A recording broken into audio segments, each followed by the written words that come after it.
Good afternoon, everybody. We're just waiting to see if we have a few more people trickle in. We'll get things underway. Glad to have you on board.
Okay, folks, we're going to get things started today. Thank you all for being here. Thank you for your patience while we wait to get things underway. It's been a while since we've met. We skipped the last meeting. I think it was a weather incident that caused us to rethink the viability. So glad to have things underway today. Wanted to start off by talking about priority updates. Some of you may have gotten an update, a live version where we've reported out on them before, but we're going to cover that again today. Just so you know where we're at with it, we set the priorities. We're continuing to do research to make sure that we have information necessary to move those policy priorities forward. We've been reaching out to partners and stakeholders about these issues, and we're remaining flexible. So the idea here is we've set some policies with your input, which we appreciate. But things may happen that may move things around a little bit as far as priority, and new things may come on the plate and others put on the back burner for a while. But we're still targeting these and have been meeting with legislators. Wanted to let you know that we've initiated some dialogue with some people that we think are key within leadership, and also those who have expressed an interest in the issues that we're focusing on. So those are underway. Those have not been completed yet, but these are the front end relationship development meetings that we're having with legislators. So just as a reminder to everybody, there are two different ways that we're looking at our policy priorities. One is increasing access, and the other is decreasing barriers. So I'm going to talk a little bit about our increasing access priorities, and then Jason will give you an update on the decreasing barriers. But also, I want to make sure that I point out, and I should have done this earlier on, that Laurel is going to be somewhat on the sidelines here because illness has transcended a fog upon her, and so she's not feeling 100% right now. So Jason and I thought that we would help her out by trying to cover the sections that she would normally be participating in here, and that includes the policy priorities. So hopefully, she'll give us a thumbs up at the end that we passed the test and that we did a yeoman's job on it. So with respect to the policy priorities, again, increasing access, we're looking at increasing access to affordable housing units, rental units. Again, that's rental units. We're not talking about purchase of homes. We're focusing on access of rental. And so we're talking about creating some new tools for landlords and property managers. Engagement with property managers, and that's a primary focus that we have. So we're looking at tax incentives for landlords and property managers to encourage them to be renting to the population that we serve. But we're also looking at ways of trying to reduce their hesitancy to rent, and so that includes some damages or risk mitigation funds that landlords and property managers will be able to access to basically provide an insurance, if you will, so that if they do in fact rent to some of the clients that we're working with, that they can be made whole, if you will, if indeed there are some damages that occur during that rental term. So again, an incentive to break down some of those barriers that are keeping people from accessing housing. So another area that we're looking at increasing access to affordable rental units would be creating new tools for landlords and property managers. Yeah, let me see. Am I going out of order here? Do I hop ahead here? No, this is just some of the questions. Yeah, tax incentives. I'm sorry. So moving on to the tax incentive idea that are there some other ways that we can encourage landlords to participate in renting to the clients that we're serving, the population that we're serving. So we're looking at some of these things relating to criteria for participation in it. How can we get community or agencies involved? Who are the beneficiaries, et cetera? Those are the questions when we think about tax incentives that are some of the devil that's in the details on it, but we are exploring this as an option and are looking at different models and trying to gather information to see what might be the best type of legislation that could be proposed. Moving on to creating new tools for landlords and property managers. I already covered the risk mitigation funds. So it's just more detail. Okay, good. Yeah, sorry about that. So we've actually had some discussions with some legislators about this, and there is some receptivity. We're continuing to do the research on this because we want to make sure that we can see where it's actually taken place and it's been effective. Oregon, North Carolina are just a couple of states where that's being mentioned as examples, but there are other communities as well that have done it, and so we're trying to pull that together and make sure that we have the supporting documentation to make the case for it, and we're hoping that we can get some traction. So, looking into decreasing barriers. Jason. Thanks, Eric. So there's kind of two areas that the decreasing barriers fall into, similar to the model that Eric outlined for increasing access. So the basic two are legal protections against housing discrimination and eviction expungement. So for in terms of trying to create protections for low-income tenants, we're really looking at legal protections against housing discrimination. So source of income discrimination or ban the box for formerly incarcerated. I will say that we've had a handful of meetings, well, one meeting in particular with the legislator who's very receptive to the idea of the source of income discrimination, and don't want to promise things that won't be delivered, but it does sound like some legislation will be introduced at least around that particular topic later this year. So obviously we'll keep everybody updated as that develops. And then for eviction expungement, this is a topic that we're starting to hear more national conversation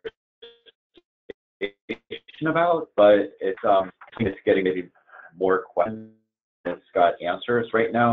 So as you can see from the list of things that we're looking at here, we really are trying to wrap our heads around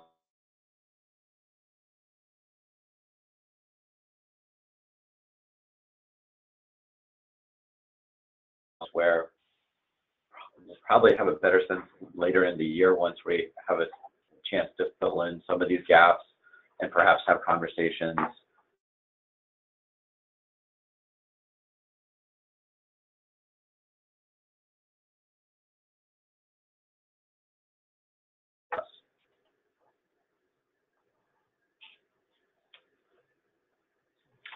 We're going to move on. Sorry. So in addition to those two areas, there is that the obvious priority, which is increased funding.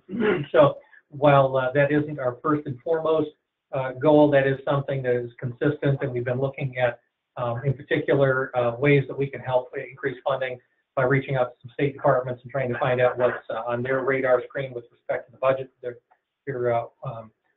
proposing for the upcoming year. But we do know that regardless of where those departments are, we're looking at pursuing an increase in the emergency shelter program.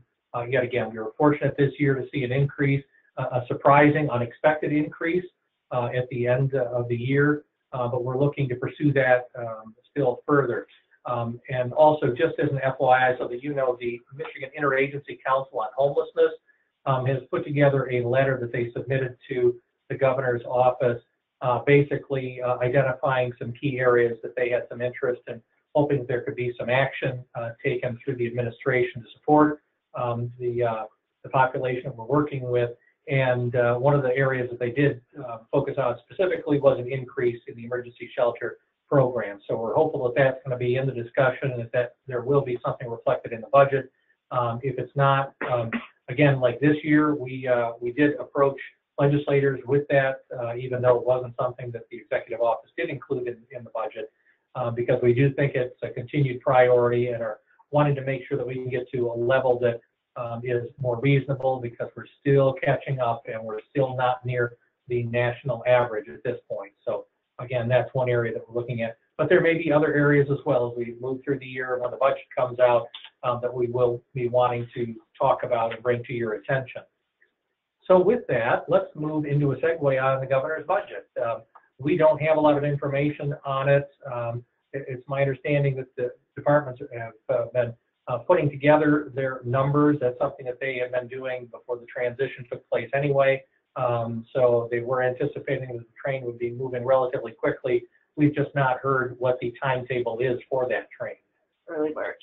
Okay, well, early March, which is kind of an open window there. But as we hear more, we'll put that information out, let you know what we know. But right now, we haven't heard any indications about any particular elements within the budget.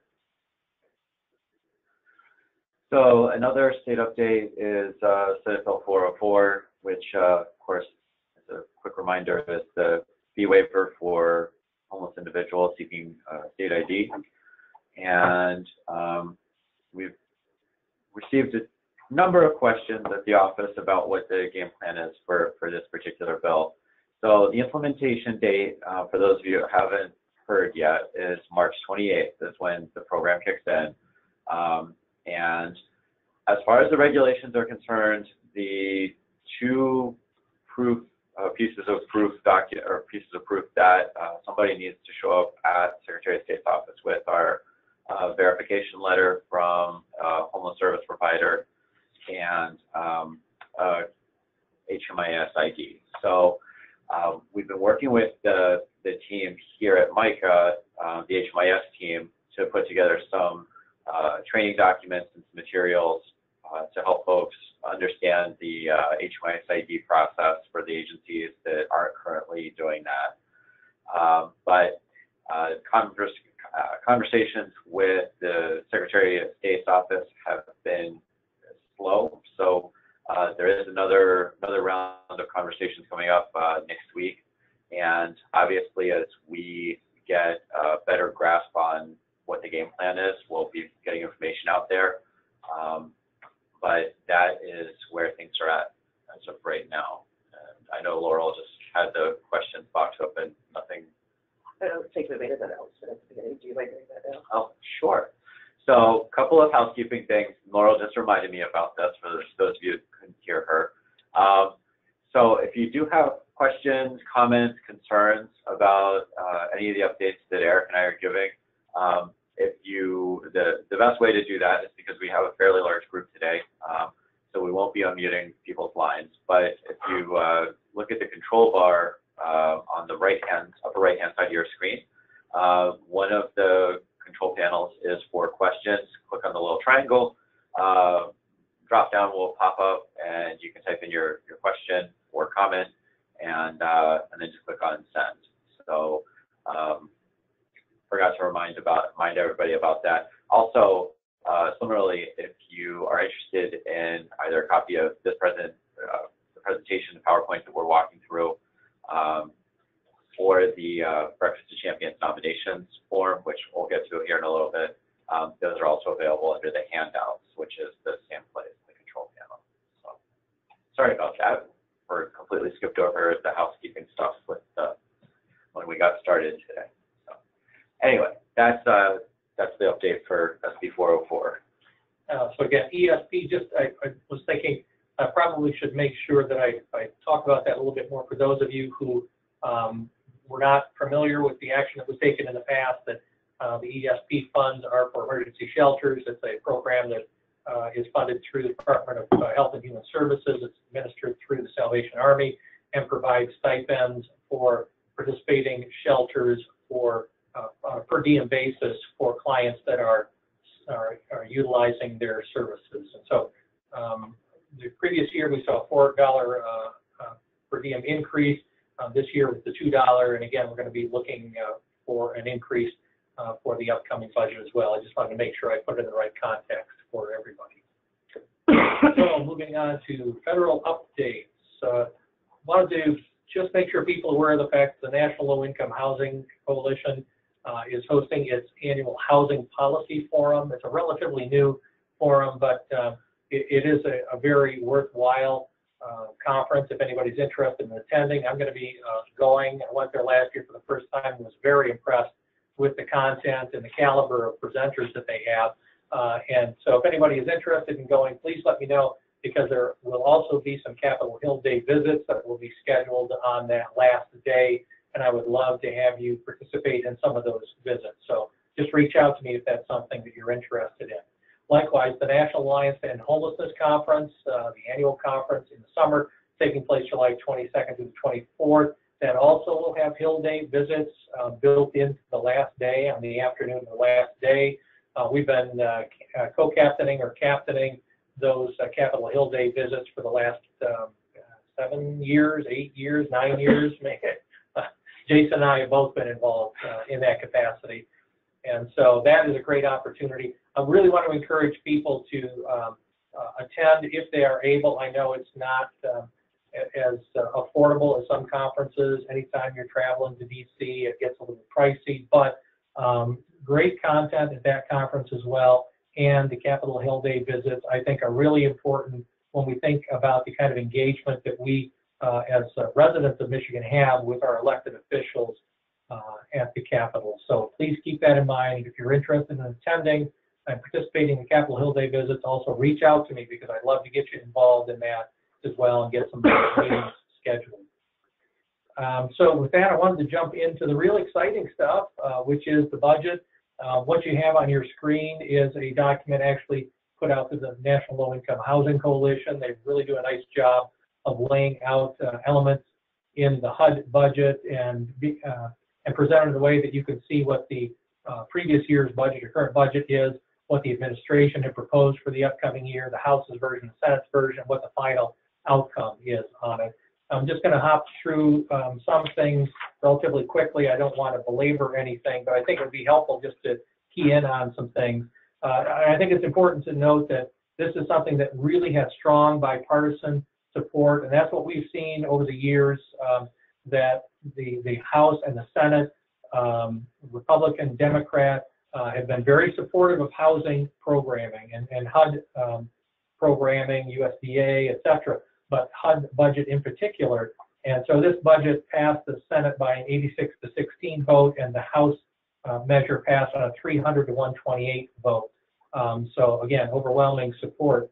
And I think you can see just in general terms, when you look at the budget, what was in the fiscal year 18 budget versus what the president was proposing, you'll see that the administration was really looking at cutting a majority of the line items that you see represented there.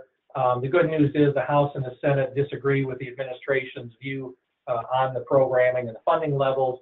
And so the final outcome, just in general terms, is that you're seeing an overall increase, a very positive outcome after a long wait to get a final budget. But it's basically $12 billion more than what the president had requested. And the package actually builds on a 10% increase that we received last year in the fiscal year 18 budget. So building on that, there was an additional $1.5 billion added. So overall, very positive outcome. So I just want to touch on a few things.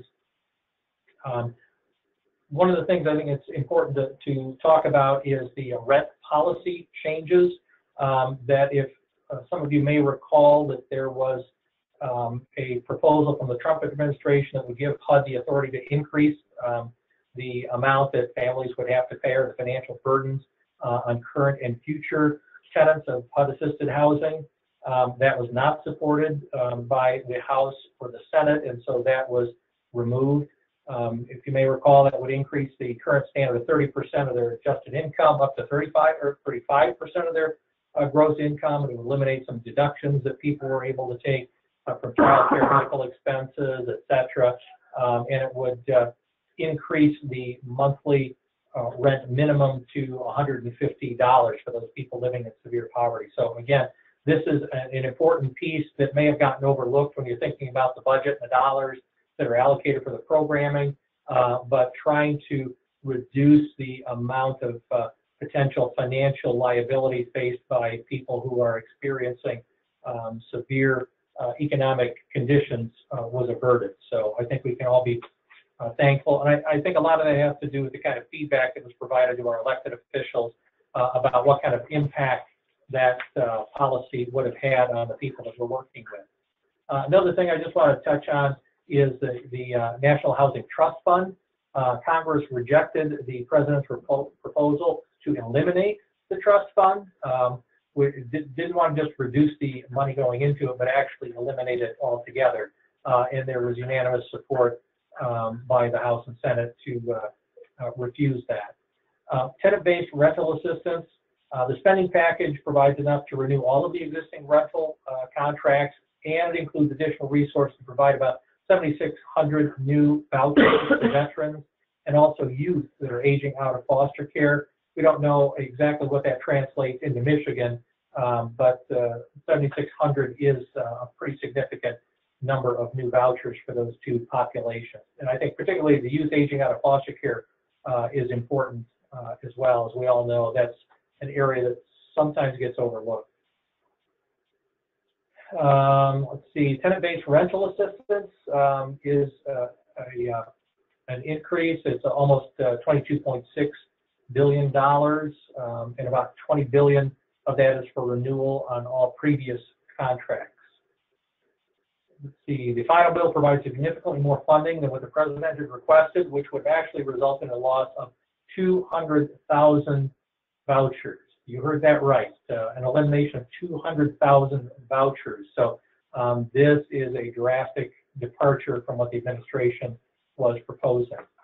Project-based rental housing, there's approximately $11.75 billion to renew project-based rental assistance contracts for the rest of the year. And it's estimated that the funding level is enough to renew all contracts with project owners. Public housing, this is important, I think, as well. The capital account budget is increased $25 million to $2.775 billion, which will be targeted to assisting public housing agencies to address lead-based paint hazards, which is something that's also often overlooked and underfunded. So it's good to see that some additional dollars were included specifically for that. But then also the Public Housing Operating Fund is increasing to $4.65 billion, up from $4.55 billion. And those are also areas that the Trump administration was looking at eliminating altogether. So supporting the public housing that we have through the PHAs would have been really detrimental and I think put some into crisis. So homeless services, I think it's important to talk about the homeless assistance programs. There's an increase there to $2.64 billion from $2.51 billion. And let me see if I can come up with the percentage on that one. Yeah, that's about a 5% increase this year. Let's see. I'm just going to hop over here. As you can see on the document that you have, the chart, increases in most every area. There are only a couple of areas where there were decreases. The home investment partnerships, which the president wanted to zero out, actually does have an 8% decrease. And the housing for persons with disabilities, the 811 vouchers, is a decrease of 20% as well. Down at the bottom, though, again, going back to that discussion about you know, the health of the housing and the housing stock that people are being housed in. The Healthy Homes and Lead Hazard line item is a 21% increase from the $230 million to $279 million. Again, that is an area that most people have not paid a lot of attention to, unless, of course, you're managing housing that's dealing with that issue. But this is something that you see through HUD and other departments, that lead hazards are a really significant issue. And last year there was an awful lot of discussion at the conferences that I attended about that. You're probably aware of it in your communities as well. Lastly, this is not a budget-related thing, but I wanted to touch on it because it's important, and that has to do with fair housing, and that the spending package will flatline the spending for the fair housing and equal opportunity portion of the budget. And one other thing I wanted to add about that,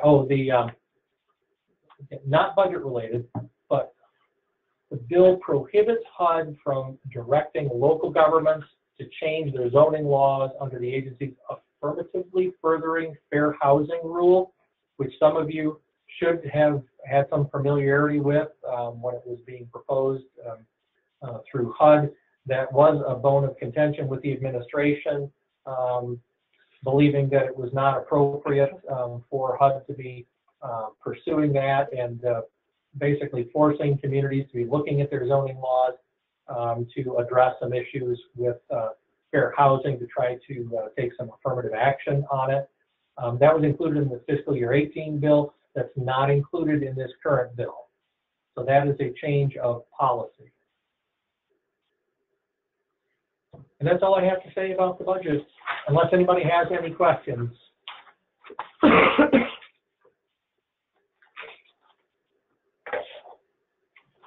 Okay, giving everybody a minute or two to process all that information.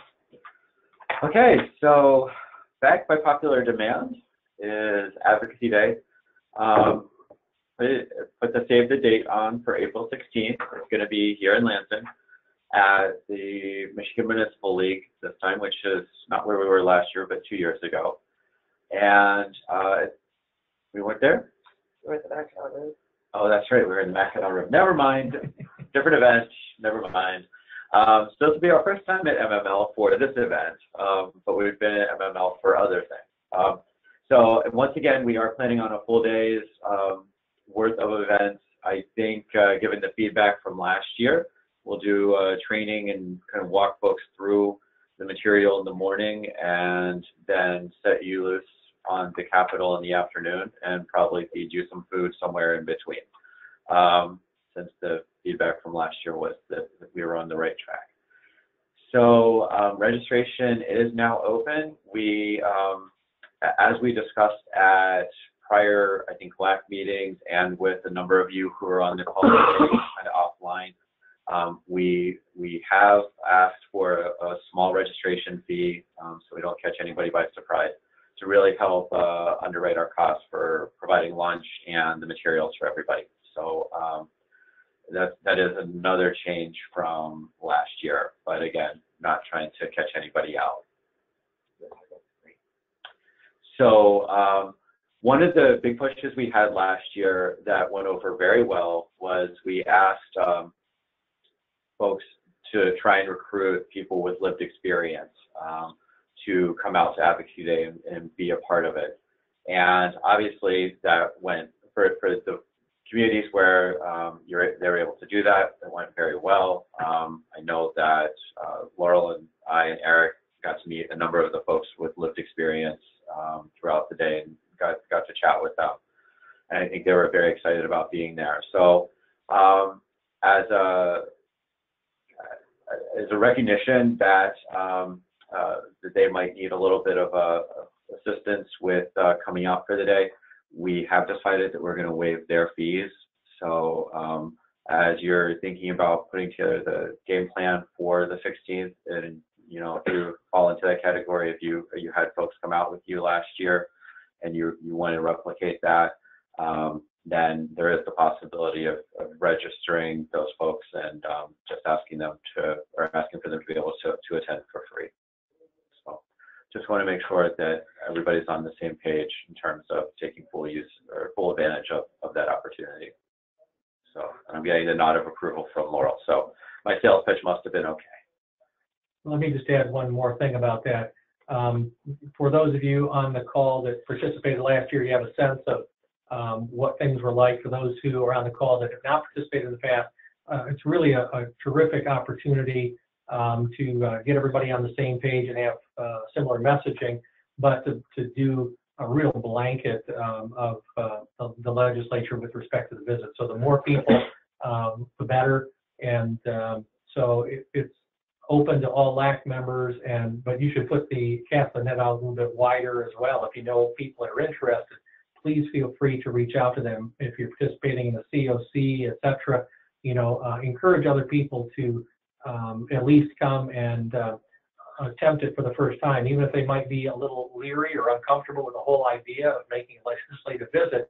This would be a great and very safe environment for them to see how it works, to see whether or not that's something they might want to get more engaged with in the future. But the more people we have, I think the more impact that we can have. So we're making the big push this year. We really grew exponentially last year, as you can see from the picture on the slide. That didn't represent everybody was there, but a large percentage. But we really have seen that growth, and I think this is a great opportunity for us to have our voice heard. So the other announcement we wanted to get out to everybody is, and hopefully everybody on this call has seen this already, but we are currently accepting nominations for the Breakfast Champions. So for those of you who are unfamiliar with the Breakfast, it is MICA's annual fund and fundraiser. That's this year it's going to be May 29th here in Lansing at the Radisson. And so part of that is that we like to recognize the work that's being done around the state. And last year there was a proposal to include a champion from the Legislative Action Committee. So in other words, folks from this group were recognizing partners. Typically, or last year the focus was a handful of communities that have passed local ordinances for, I think, fee waivers for birth certificates, for birth certificates. And so one of the communities was recognized for the work they were doing.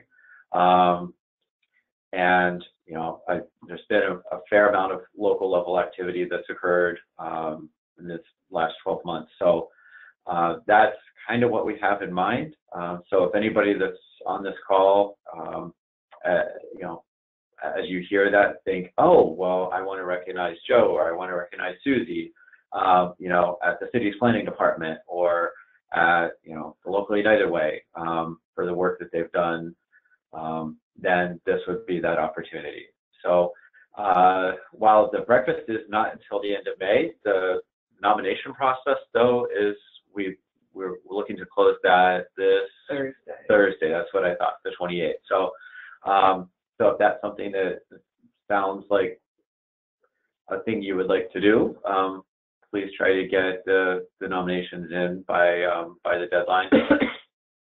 I know every year we have this push where this is the reason we have deadlines, so that folks get things in by a certain time. So and for those of you who are saying, why is it so early? Because we want to be able to really advertise the champions and the lead up to the breakfast itself.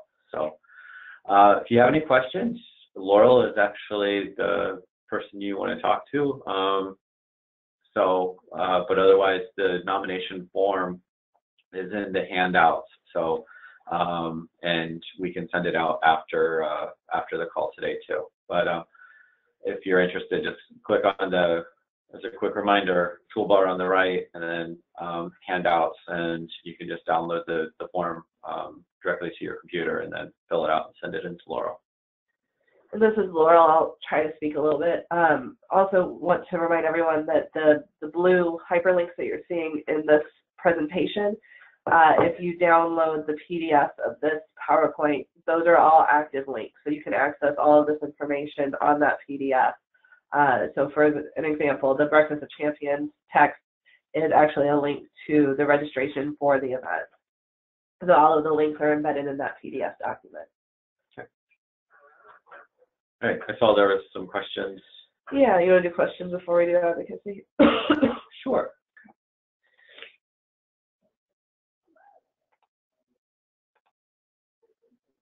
All right. Can you read this first one here?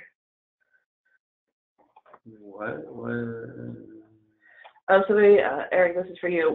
Could you please go over again your federal budget update about housing for foster youth and transition? Sure. So that's an element that's being increased in the budget. Let me find it specifically to tell you where that falls.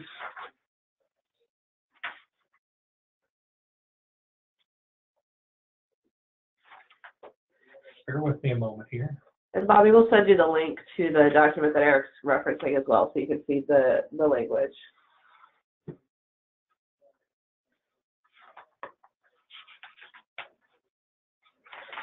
While Eric's looking for that, Jason, do you want to handle the next question?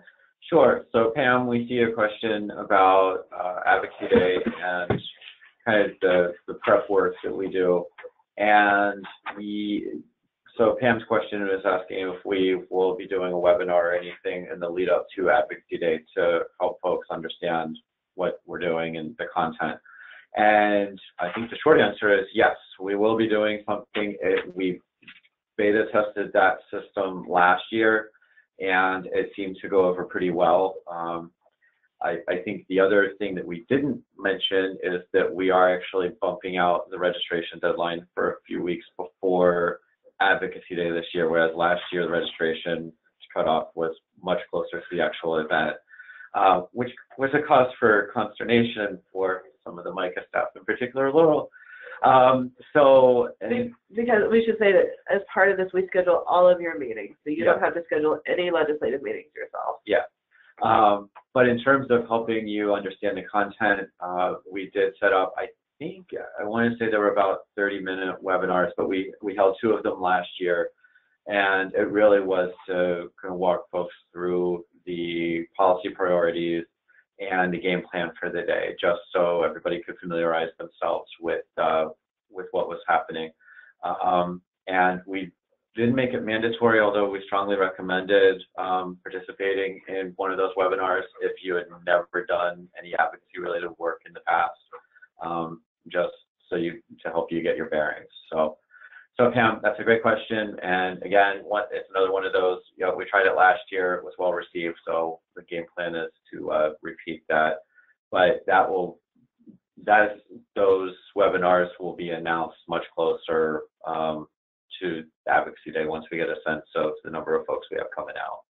We also will provide the talking points, and you'll get all that material in advance for you to review. We provide kind of the state level perspective of what policy initiatives we're trying to pursue, but we really do encourage you as a local advocate to bring in your personal stories of how things are happening at the local level too. So we'll provide the talking points, but your experience and expertise is incredibly valuable in the process. So going back to Robert's question, that was coming out of the tenant-based rental assistance line item. So as I mentioned before, 7,600 new vouchers, and those new vouchers are specifically targeted to veterans and youth aging out of the foster care system. Don't know, again, how many would be coming to Michigan, and don't know what the split is between veterans and the aging out youth. That's not something that was provided in the detail, but 7,600 new vouchers that will be available nationwide to those 2 populations. But that also got me thinking about another piece as I was looking at some notes that I had regarding homelessness and homeless assistance programs. I did want to point out that the funding this year includes $80 million to address youth homelessness, which I think is important. That was earmarked specifically for youth homelessness as new money. And it also provides $50 million for rapid rehousing assistance for survivors of domestic violence as well. Again, that's another subpopulation that's being targeted with additional dollars specifically for that use only. Oh, and let me also, well, I think of another thing. ICH also was funded, the Interagency Council on Homelessness, the U.S. ICH. I think that's important to point out to everybody that the administration had it on the chopping block, but the House and the Senate have been supportive of that over the years, and so the funding was renewed and it was extended for another 10 years. It was basically sunset. It would have been eliminated. This provides a 10-year extension, so we don't have to keep going back to our representatives and senators every year saying, hey, by the way, with respect to the budget, we also want to make sure that you support ICH. It's now protected for the next 10 years. Thanks for the question and making me think about some other things to share, Robert. Is there another question up there? That's it. If you have more questions, go ahead and send them in, but we'll move on to the next section. Okay, so this is the part of the meeting where we like to hear from everybody that's on the call. So for those of you that are calling in for the first time, this is your opportunity where if you are interested in sharing any updates from an advocacy perspective that's happening in your local community, all you need to do is just raise your hand and we'll confirm that we see you, and then we can unmute your phone line and give you a few minutes to share your comment. Laurel's also saying that you can also type in that you'd be interested in sharing an update as well. You don't have to just raise your hand. So we'll let folks think about that for a second. I realize now that we forgot at the front end to do our typical poll to see if there were people interested in giving an update. So we'll just do it the old-fashioned way and see if anybody volunteers.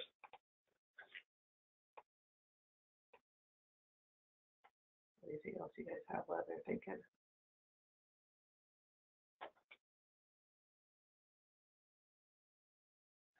I think you're being very quiet. Well, that's what you guys, if you had anything else you wanted to say. Any other updates while they're thinking? Nothing else. Yeah. We talked a lot. Oh, somebody has raised their hand. All right. Uh-oh. Is it Kristen? Did you just put their hand down? I did. Can you raise your hand? Can you raise your hand again? Now there's a question. All right, Kristen, I see you're typing. Are you comfortable with us unmuting your phone and we can see if you can talk? If not, you can just type on your update.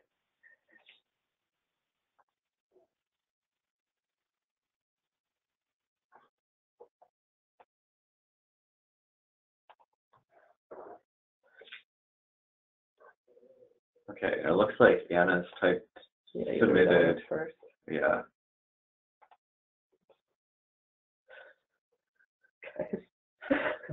I'm having a rough day, guys. Give me a second.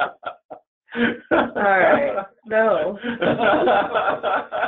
What are you? Sorry, folks. What are you trying to do? All right. Here's the fog. All right. You want to read Kristen's first? Sure. So Kristen says, I was only going to say that we are redoing our appointment time count on this Wednesday. Okay. Okay. Good luck. Yes. Hopefully the weather will be much more comfortable than it was several weeks ago.